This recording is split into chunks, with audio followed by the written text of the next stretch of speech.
Hey y'all. Prince Harry returned to the witness box today in his court case against the Daily Mail publishers. And today I actually have a pretty sad update. Again, it just reaffirms his courage and strength as he's going through this process. And I'm very proud of him as well as the other claimants in this situation. But Feminegra is reporting that Prince Harry broke down in the witness box today as he described the absolute misery that the Daily Mail made his and Meghan's life. This makes me so sad. I definitely want to make sure I'm getting the facts. Feminegra does their research and they do a really great job of reporting. So today I'll be sharing that article. So let's get started.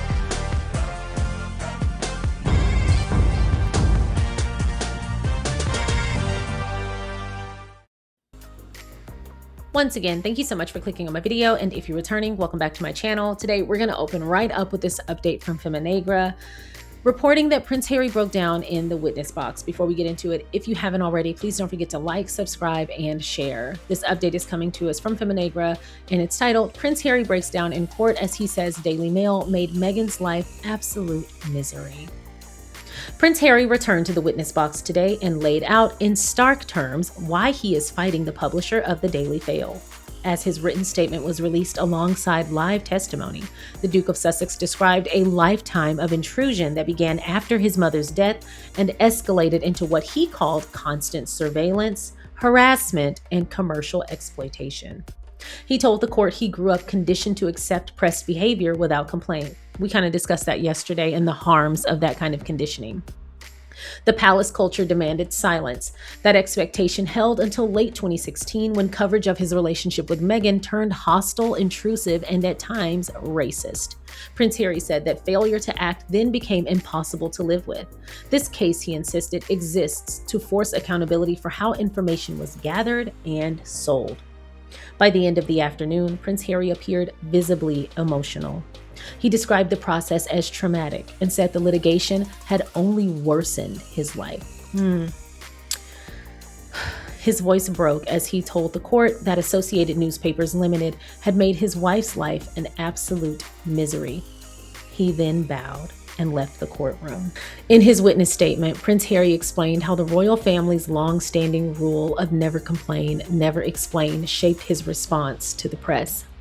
He said there was no alternative offered to him. The institution handled legal advice, press relations, and responses, leaving him without independent recourse. That control extended to legal knowledge. Prince Harry said he believed sworn denials given by associated executives during the Levison inquiry. He told the court he feared retaliation if he challenged them. The Mail's approach, he said, felt aggressive and intimidating. He accepted those denials because he felt he had no choice. Only years later did he begin to understand the scale of what he now alleges was unlawful information gathering. He said the silence imposed on him was later weaponized against him, with newspapers questioning why he had not complained sooner. That is exactly their process. Quote, following the death of my mother in 1997 when I was 12 years old and her treatment at the hands of the press, I have always had an uneasy relationship with them. However, as a member of the institution, the policy was to never complain, never explain. There was no alternative. I was conditioned to accept it. For the most part, I accepted the interest in my performing my public functions. However, in late 2016, when my relationship with Meghan, my now wife, became public, I started to become increasingly troubled by the approach of not taking action against the press in the wake of vicious, persistent attacks on, harassment of, and intrusive, sometimes racist articles concerning Meghan. Prince Harry told the court that his private life had been commercialized since he was a teenager. He alleged journalists listening into calls, blagging travel details, tracking flights, and turning up in places where no one should have known he was present. He singled out incidents in Africa involving Mail on Sunday journalists Barbara Jones and Caroline Graham.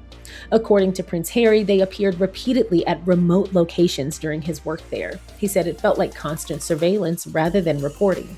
In one case, he believed access was gained by blagging a local ranger. Wow. He also revisited earlier coverage tied to his relationships. He said the Daily Mail was the first outlet to name Chelsea Davy, after which her privacy disappeared overnight. Articles followed that went into extraordinary detail. Prince Harry told the court those stories drove paranoia and mistrust. He believed people close to him must be leaking, when he now believes unlawful information gathering, not friends, sat behind the detail in some stories. Much of today's cross-examination focused on attempts to frame journalists as part of Prince Harry's social circle. He rejected that claim repeatedly. Asked whether he was friends with reporters who wrote about him, Prince Harry said he never had been. That included Katie Nicholl and Rebecca English. Defense counsel suggested closeness, private conversations, and shared social spaces. Prince Harry disagreed. He said everyone knew who those journalists were, which meant people guarded their words around them. He questioned why private investigators were used if sources were so strong. Wonderful question.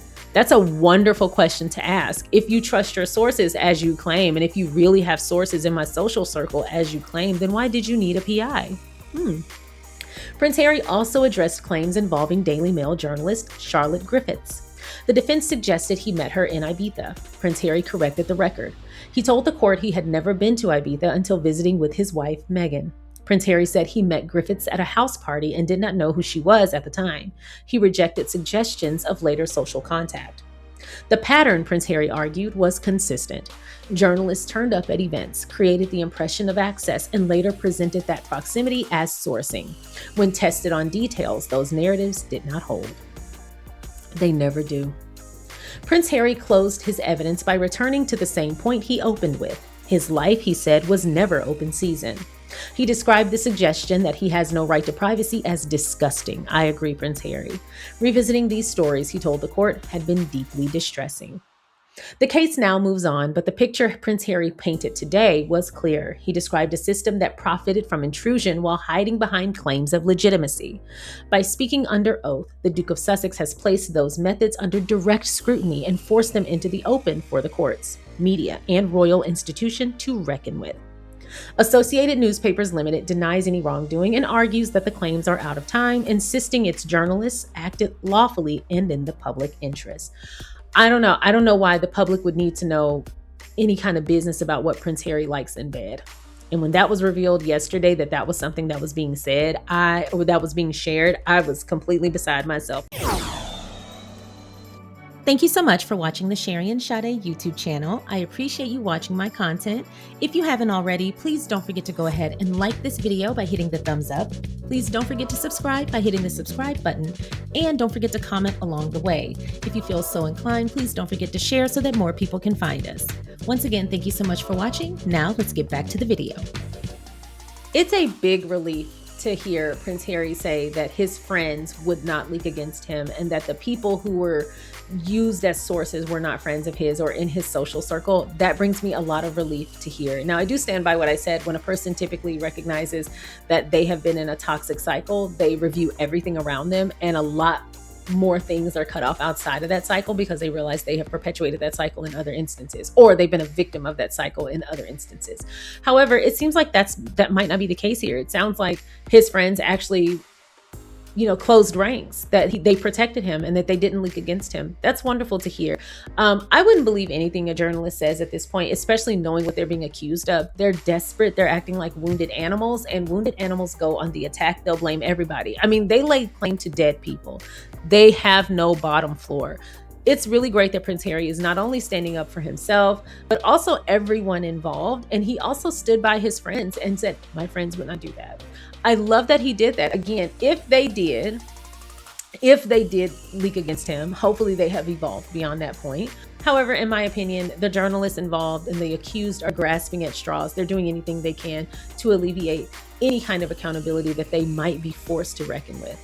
Either way, it's really sad that they even have to do this, but I'm very proud of Prince Harry and the other claimants. I'm happy that he is able to leave and process, and that this part of the trial is over, and I hope that justice is served.